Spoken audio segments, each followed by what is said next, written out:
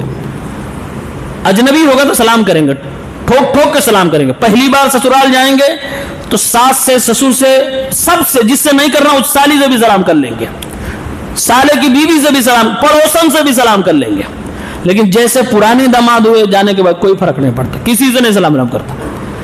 اس کا مطلب یہ ہے کہ ہمارا سماج اس چیز کا عادی بن گیا ہے کہ وہ نئے پن پہ سلام کرتا، پرانا ہونے کے بعد، قریبی ہونے کے بعد نہیں کرتا. یہ فرشتے آئے، کہا السلام علیکم. یہ عزتدار مہمان کی پہچان ہے کہ وہ سلام کرتا ہے. سلام کیا. یہ تھے فرشتے انسانی شکل میں. ابراہیم علیہ السلام نہیں پہچانتے تھے، جواب دیا قال سلام قوم منکرون. سلام کا جواب دیا، فرمایا اجنبی قوم ہے، یعنی نہیں پہچانتا ہوں. اس کا مطلب یہ ہوا کہ اگر نہیں بھی پہچانتے ہو تب بھی سلام جواب کرنا چاہیے. اللہ کے نبی نے بتایا قیامت کے قریب لوگ جس کو پہچانیں گے اسی سے صرف سلام کریں گے، جس کو نہیں پہچانتے بھلے مسلمان سلام نہیں کرتے. اسی لیے کہا گیا تسلم علی من عرفت وعلی من لم تعرف. جس کو پہچانتے اس کو سلام کرو، نہیں پہچانتے تب بھی سلام کرو اگر وہ مسلمان ہے. دیکھو ابراہیم علیہ السلام نے سلام کا جواب دیا اور کہا قوم منکرون، نئے لوگ ہیں. منکرون کا مطلب یہ ہوا کہ پہچان نہیں رہا ہوں، یہ نئے لوگ ہمارے گھر مہمان بن گیا، نئے ہیں، اجنبی ہیں، اسٹرینجر ہیں، پھر بھی مہمان نوازی. دیکھو سلام کیا، فراغ الی اہلہ، جلدی سے بغیر دیر کیے ہوئے بھاگے. فراغ یعنی مہمان کو کچھ پیش کرنے میں دیر نہیں کرنی چاہیے. پتہ نہیں کب سے پیاسا آیا بیچارہ، پتہ ہی نہیں ہے، ہمیں نہیں معلوم نا. فراغ ترنت جاؤ، کچھ نہ کچھ لے کے آؤ. فراغ الی اہلہ، اور جاؤ گے کہاں؟ مہمان نوازی کا طریقہ بہت سارے لوگوں کے پاس ہے، اور اس میں کوئی عیب کی بات نہیں. ضرورت کے وقت ہو سکتا ہے کہ لوگ ہوٹل سے لاتے نا، لیکن بہترین عزت والی مہمان نوازی یہ ہے کہ گھر کے اندر سے لاؤ. فراغ الی اہلہ، گئے اپنی بیوی کے پاس. مطلب یہ ہوا گھر والی بھی مہمان نواز ہونی چاہیے، ورنہ پلٹ کے جواب دے پتہ نہیں کون سا آدمی آ گیا، آپ بار بار آ جاتے ہیں، جاؤ ہم چائے نہیں بنائے، خود بنا کے پی لو یا لے جا کے دے دو، جاؤ فریج سے نکال لو، ادھر سے اٹھا لو، میں کچھ نہیں کرنے والی. ارے کوئی جان پہچان کا آیا تو ٹھیک. اس کا مطلب عورت کو بھی سمجھدار ہونا چاہیے. فراغ الی اہلہ، گئے اپنی بیوی کے پاس اور جلدی سے گئے. اور اس کے بعد فجاء بعجل سمین، جلدی سے لے کے آئے ایک بچڑا. اور وہ بھی ایسا نہیں کہ پتہ نہیں کون آدمی ہے کچھ بھی کھلا دو، نہیں، عجل سمین، موٹا پھربا لے کے آئے، بیسٹ کوالٹی کا. اجنبی کی مہمان نوازی کون ایسے کرتا ہے؟ ایک پیغمبر کرتا ہے. اب پیغمبر نے کہا فقربہ الیہم، کھانا لائے پیش کیا. فقربہ الیہم، کھانے کو مہمان تک قریب کیا. یہ مطلب ہوا کہ مہمان کو کھانے کے قریب کیا. دونوں میں فرق سمجھ رہے؟ کھانے کو مہمان کے قریب کرنا اور مہمان کو کھانے کے قریب کرنا، دونوں میں فرق ہے. عزت زیادہ اس میں ہے کہ مہمان جہاں بیٹھا ہے اس کو وہیں پر دو، یا تو آپ بٹھانے سے پہلے ہی جگہ ایسی رکھو کہ اس کو اٹھانا نہ پڑے. یہ پیغمبر نے طریقہ فقربہ الیہ، کھانے کو مہمان کے قریب دیا. عام طور سے میں دیکھا ہوں، تجربہ ہے، آپ لوگ بھی جانتے ہوں گے، جب زیادہ عزت نہیں کرنی ہوتی ہے تو کہتے ہیں کھانا وہاں لگا ہے، اب وہاں جا کے ہاتھ دھل لیجیے، وہاں فریش ہو جائیے، اٹھ کے کھا لیجیے. یہ عزت نہیں ہوئی، یہ عزت نہیں ہوئی. آدمی خود کرے. پیغمبر نے خود اٹھایا کھانا اور مہمان کو پروسا. مطلب خود کرنا زیادہ بہتر ہے، اس میں زیادہ عزت ہے، اور مہمان تک پہنچانا اس میں زیادہ عزت ہے. یہ دونوں باتیں فقربہ الیہم سے معلوم ہو رہی ہیں. اب پیغمبر نے فرشتوں کے سامنے رکھ دیا، لیکن پیغمبر کو بھی پتا نہیں کہ یہ فرشتہ ہے. نہیں کھا رہے، نہیں کھا رہے، نہیں کھا رہے. اگر مہمان نہ کھائے، اللہ کی قسم ہے، ایماندار اگر مہمان نواز تڑپ جاتا بیچارہ. اور عورتیں اسپیشلی پریشان ہو جاتی، کیوں نہیں کھا رہے کھانا، کیا ہوا؟ اور اگر مہمان کی عزت کرنے والا کوئی شخص ہے تو بھی تڑپ جائے گا. پیغمبر نے تڑپ کے پوچھا الا تاکلون، why are you not taking the food؟ آپ لوگ کیوں نہیں کھا رہے ہو؟ بہت پیار، الا تاکلون، آپ لوگ کیوں نہیں کھا رہے ہو؟ اس کا مطلب یہ ہے کہ مہمان کو درد ہوتا ہے، مہمان نواز کو درد ہوتا ہے جب مہمان نہیں کھاتا ہے، جیسے ابراہیم علیہ السلام کو ہوا. اچھا، مہمان کو جب پتہ چل جائے کہ یہ میرا مہمان نواز پریشانی میں ہے، کوئی چیز سسپینس بنا ہوا ہے، تو فوراً اس کا درد دور کرنا چاہیے. فوراً فرشتوں نے کہا فَأَوْجَسَ مِنْهُمْ خِیفَةً، ان کے دل میں، ابراہیم کے دل میں ڈر آیا. قَالُوا لَا تَخَفْ، اب مہمان بول پڑے ڈرو نہیں، ڈرو نہیں، پردہ کھولا جا رہا ہے، پریشان مت ہو، پردہ کھولے جا رہا ہے. وَبَشَّرُوهُ بِغُلَامٍ عَلِيمٍ، بتایا کہ میں انسان ہوں ہی نہیں، ہم لوگ کھاتے ہی نہیں، ہم فرشتے ہیں، اللہ کی طرف سے بھیجے گئے ہیں.